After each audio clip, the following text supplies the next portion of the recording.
Hello, welcome back to our YouTube channel. അപ്പോൾ ഞങ്ങളൊരു കുഞ്ഞൊരു ഫംഗ്ഷൻ അറ്റൻഡ് ചെയ്യാൻ പോവാണ് കേട്ടോ. അപ്പോൾ ഇന്ന് രാവിലെ എഴുന്നേറ്റപ്പോൾ തൊട്ട് കുറച്ച് തിരക്കായിരുന്നു. അപ്പോൾ ഈ ഫംഗ്ഷൻ ശരിക്കും പറഞ്ഞാൽ നടക്കുന്നത് നമ്മുടെ തൊടുപുഴ മൂവാറ്റുപുഴ റൂട്ടാണ്. മൂവാറ്റുപുഴയിൽ നിന്ന് ഒരു കുറച്ച് പോയാൽ മതി. അപ്പോൾ ഇന്ന് നല്ലൊരു ക്ലൈമറ്റൊക്കെ ആയിട്ട് മക്കൾക്ക് ഭയങ്കര ഇഷ്ടമായിരുന്നു കേട്ടോ നടക്കാൻ. അപ്പോൾ നമ്മൾ നടപ്പ് മത്സരമായി. ചാടി പോകുന്നുണ്ട് നീയാ മോള്. അപ്പോൾ ഇന്ന് മഴയൊന്നും ഇല്ലാത്ത നല്ലൊരു അന്തരീക്ഷമായിരുന്നേ. അപ്പോൾ ഞങ്ങൾ ഇന്ന് വണ്ടിയൊന്നും ഇല്ലാത്തതുകൊണ്ട് ഞങ്ങൾ നടപ്പ് മത്സരമായി കേട്ടോ. എന്താ പറയുക, ഒരു വളകാപ്പിന് പോവാണ്. മൂവാറ്റുപുഴയ്ക്കാണ് കേട്ടോ. അപ്പം ഞങ്ങൾ ബസ്സിന് പോകാമെന്ന് ഓർത്തുകൊണ്ടിരിക്കുകയാണ്. അപ്പോൾ ഇനി ഞങ്ങൾ മൂവാറ്റുപുഴയൊക്കെ ചെന്നിട്ട് വളകാപ്പും കാര്യങ്ങളൊക്കെ ഒന്ന് കാണിക്കാം കേട്ടോ. അങ്ങനെ ഞങ്ങൾ മൂവാറ്റുപുഴയ്ക്കുള്ള ബസ്സേ കയറി. തൊടുപുഴയിൽ നിന്ന് മൂവാറ്റുപുഴ ഇഷ്ടം പോലെ ബസ്സാണ് കേട്ടോ. ഒരു 5 മിനിറ്റും 5 മിനിറ്റ് ആയിട്ടോട്ട് ഇഷ്ടം പോലെ ബസ്സുണ്ട്. ശരിക്കും നമ്മൾ ഈ പ്രൈവറ്റ് ബസ്സിൽ കയറുമ്പോൾ നമുക്കൊരു പണ്ട് എൻ്റെ ചെറുപ്പമൊക്കെ ഞാൻ ഓർക്കും കേട്ടോ. ഞങ്ങളൊക്കെ ഒരുപാട് ബസ്സിൽ സ്കൂളിൽ പോയിക്കൊണ്ടിരിക്കുന്ന സമയവും പിന്നെ അന്നത്തെ കാലഘട്ടത്തിൽ നമുക്ക് ആർക്കും സ്വന്തമായിട്ട് വണ്ടികളൊന്നും ഇല്ലാതിരുന്ന കാലത്ത് ഏറ്റവും കൂടുതൽ എല്ലാവരും തന്നെ ആശ്രയിച്ചുകൊണ്ടിരുന്ന ഒരു ഇതായിരുന്നു നമ്മുടെ ബസ്സൊക്കെ. ശരിക്കും പറഞ്ഞാൽ നമ്മൾ ബസ്സിൽ ഏകാന്തമായിട്ട് ഇങ്ങനെ ഒന്ന് യാത്ര ചെയ്ത് നോക്കിക്കേ, എന്തൊരു സുഖമെന്നറിയാമോ. പിള്ളേരെ സംബന്ധിച്ചിടത്തോളം അവർക്ക് കാറിലേക്കാളും കൂടുതൽ ഇഷ്ടം അവർക്ക് ബസ് തന്നെയാണ് കേട്ടോ.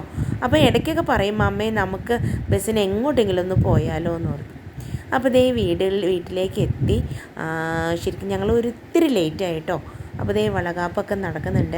ഞാൻ ആദ്യമായിട്ടാണ് കേട്ടോ ഈ വളകാപ്പ് ചടങ്ങ് എങ്ങനെയാണെന്ന് എനിക്ക് അറിയത്തില്ല. അപ്പോൾ ഞാൻ ഈ വളകാപ്പ് ചടങ്ങ് കാണാൻ വേണ്ടി സത്യത്തിൽ ഇന്നിപ്പം ഏട്ടൻ അവിടെ ഇല്ലായിരുന്നെങ്കിലും ഞാൻ അവരുമായിട്ട് വന്നതിൻ്റെ ഒരു കാരണം ഇതൊക്കെ ഒന്ന് കാണാൻ ഒരു ആഗ്രഹം ഉണ്ടായിരുന്നു. അപ്പം നമ്മുടെ തന്നെ കസിൻ്റെ ഒരു വളകാപ്പാണ് കേട്ടോ. അപ്പം അങ്ങനെ അവരുടെ റിലേറ്റീവ്സ് എല്ലാവരും ഫോട്ടോ എടുക്കുന്നുണ്ടായിരുന്നു. അപ്പം ഞാനും ശരിക്കും പറഞ്ഞാൽ എന്താ ചെയ്യേണ്ടതെന്ന് എനിക്ക് അറിയത്തില്ലായിരുന്നു. അപ്പം ഞാൻ അവളുടെ അടുത്തിരുന്ന കുങ്കുമം എല്ലാം കരയിലും കാലയിലും വളയെല്ലാം ഇട്ട് കൊടുത്തു. പിന്നെ സ്വീറ്റ്സ് കൊടുത്തു. പിന്നെ ഇത് ആതിര നട്ടോ അവളുടെ പേര്. അവളുടെ ബ്രദറും നാത്തൂനും അമ്മയായിരുന്നു. അങ്ങനെ ഞാൻ ഇതൊക്കെ സത്യത്തിൽ ഭയങ്കര എൻജോയ് ചെയ്തു കേട്ടോ. ഇങ്ങനെയുള്ള ചടങ്ങുകളൊന്നും ഞാൻ നേരിട്ട് കണ്ടിട്ടില്ല. അപ്പോൾ വളകാപ്പൊക്കെ കഴിഞ്ഞ് നല്ല അടിപൊളി സദ്യയെല്ലാം കഴിച്ച് ഞങ്ങളൊരു ഏകദേശം ഒരു 3 മണിയായപ്പോൾ തിരിച്ച് വീട്ടിൽ വന്നു കേട്ടോ. അതിനുശേഷം വൈകുന്നേരം ആയപ്പോഴും മഴയൊന്നും ഇല്ലാത്തപ്പോൾ മക്കളെയും കൂട്ടി ഞങ്ങൾ പതുക്കെ തൊടുപുഴ അമ്പലത്തിലേക്ക് വന്നു കേട്ടോ. അപ്പോൾ തൊടുപുഴ അമ്പലത്തിൽ വന്നിട്ട് കുറച്ച് ദിവസങ്ങളായി. പിള്ളേരെയൊക്കെ ഒത്ത് ഒന്ന് തൊഴിക്കാൻ എനിക്ക് വരാൻ പറ്റിയില്ല. അപ്പം സ്കൂളുകളൊക്കെ തുറന്ന സമയം, ആ സമയത്തൊക്കെ കുറച്ച് മഴയും കാര്യങ്ങളായതുകൊണ്ട് ഇവരെയും കൊണ്ട് ഒന്ന് തൊഴിക്കാൻ പറ്റിയില്ല കേട്ടോ. അപ്പോൾ നമ്മുടെ തൊടുപുഴ അമ്പലത്തിൻ്റെ സൈഡിലെ നമ്മുടെ തൊടുപുഴ ആറാണ് ഈ ഒഴുകിക്കൊണ്ടിരിക്കുന്നത്. അത്യാവശ്യം നമ്മുടെ മഴയൊക്കെ പെയ്ത് നല്ല വെള്ളം ഉണ്ടായിരുന്നു. തൊടുപുഴ ആറ്റിലെ ആ സീനറിയൊക്കെ കാണാൻ ഭയങ്കര ഭംഗിയായിരുന്നു കേട്ടോ. കാരണം ഒരു വൈകുന്നേരം ഒരു സായാഹ്ന സന്ധ്യ എന്ന് പറയുന്ന ആ ഒരു നമ്മുടെ സൂര്യൻ അസ്തമിക്കുന്നതും ആ വെള്ളത്തിൻ്റെ ആ ഒരു ലുക്ക്, ആ ഒഴുകുന്നതും ആ കാഴ്ചകളൊക്കെ ഒന്ന് കാണാൻ ഭയങ്കര ഒരു പ്രത്യേക ഒരു അന്തരീക്ഷമായിരുന്നു. അപ്പോൾ കുറച്ച് നേരം ഞങ്ങൾ അവിടെ കൊച്ചൊരു മൈതാനം പോലെയുണ്ട് കേട്ടോ, നമ്മുടെ ഈ അമ്പലത്തിൻ്റെ ഓഡിറ്റോറിയത്തിൻ്റെ സൈഡിൽ തന്നെ. അപ്പോൾ ദൂരെ നോക്കിക്കേ, നമ്മുടെ അവിടെ തൊടുപുഴ പാലമാണ്. അതിലൂടെ വണ്ടിയൊക്കെ പോകുന്നതൊക്കെ കാണാൻ പറ്റുന്നു. എന്ത് രസമല്ലേ സ്കൈ ഒക്കെ കാണാൻ.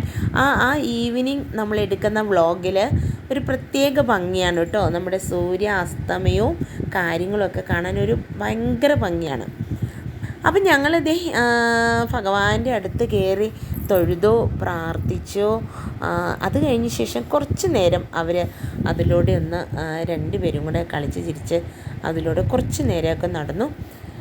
പെട്ടെന്ന് നമുക്ക് തൊഴുതിട്ട് പോകണ്ടല്ലോ എന്നോർത്ത് അകത്ത് കയറി തൊഴുത് കുറച്ച് നേരം അവരെയും കൊണ്ട് ഞാൻ അതിലേക്ക് ഒന്ന് നടന്നു കേട്ടോ. പിന്നെ ഒരു ഏകദേശം ഒരു 6 മണി കഴിയാറായിട്ടുണ്ട്. അപ്പോഴത്തേക്കും അമ്പലത്തിൻ്റെ അകത്തുനിന്ന് ദീപാരാധനയ്ക്കുള്ള ഒരു പ്രാർത്ഥന കേൾക്കാൻ തുടങ്ങി. അപ്പം ഞങ്ങൾ പതുക്കെ അമ്പലത്തിലേക്ക് അടുത്ത് വന്നു. ദീപാരാധനയൊക്കെ തൊഴുത് അതിന് സമയമായി കഴിയുമ്പോൾ നമ്മൾ പോകാൻ പാടില്ലല്ലോ. അപ്പം നട തുറന്ന ശേഷം മാത്രമാണ് നമുക്ക് പുറത്ത് കിടക്കാൻ പറ്റുള്ളൂ. അപ്പോൾ അങ്ങനെ ദേ അമ്പലത്തിൽ കയറി തൊഴുത് പ്രാർത്ഥിച്ചു.